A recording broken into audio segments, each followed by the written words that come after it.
Қаңтар айынан бастап Қазақстандағы автоқалдықты кәдеге жарататын утилизациялық зауыттың жұмысы тоқтап тұр. Жұмыскерлердің басым бөлігін қысқартуға, төлемсіз демалысқа жіберген.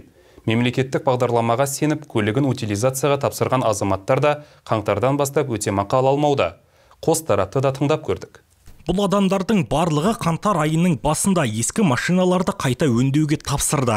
Бірақ әлі күнге дейін мемлекет уәде еткен өтемақыны алған жоқ. Мысалы, жеңіл авто үшін 210 мың теңге, комбайн үшін 2 миллион теңге. Екі өзімнің ескі машинамды осы утилизборға өткіздім. Сол өткізген күннің кешінде маған екеуіне де қабылдау келді, одобрение деп. Сол екі машинаның ақшасын міне январ айынан бастап әлі күнге шекті ала алмай жүрмін. Жалғыз мен емес, бұл жерде қаншама адамдар өткізген осы жерде көп машиналарды.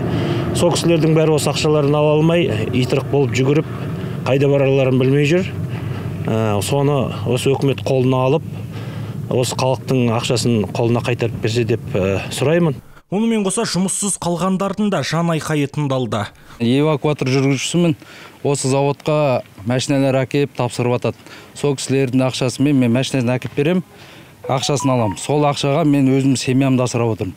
Қазір бұл ноябрь айында 2021-де жабылған, тоқтады. Лимиті бәрі нетті бітті деп. Содан бері әлі жұмыс жоқ. Осы жерде жүрміз общем.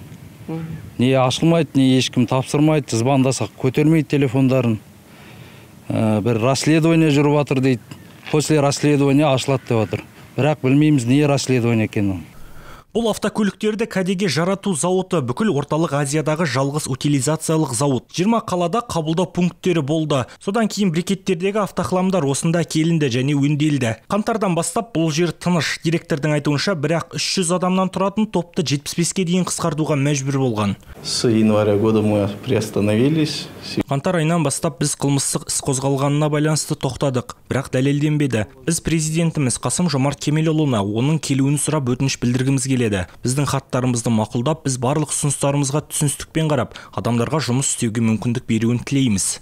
Сәуір айынан бастап Антикор оператор роп жауапкершілігі шектеулі серіктестігі басшылығына қатысты аса ірі көлемде ұрлық жасады деген күдікпен тергеу жүргізуде. Осыған байланысты қылмыстық істер бойынша автокөлікті кәдеге жарату бойынша шоттар мен зауыт іскерлігіне бұғаттау қойылды. Зауыт Бұқар-Жырау ауданының негізгі салық төлеушілерінің бірі.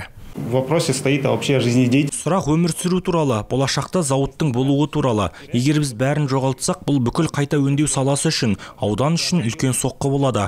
Бұл зауыт орталық Азия өңіріндегі жалғыз зауыт. Бізден басқа мұнымен айналысатын ешкім жоқ. Зауыт басшысының айтуынша, көптеген жұмысшылар Еуропада оқытылды. Өйткені мұнда жабдықтар жаңа және қымбат. Егер мамандар кетсе, өзгесін таба алмаймыз. Кәдеге жарату саласын тапсырған Жасыл даму компаниясында да, экология министрлігінде де, Антикорда да түсініктеме берілмеді. Жандос Бақытұлы, Ирина Ненашева, Данил Заславский, 5-ші арна.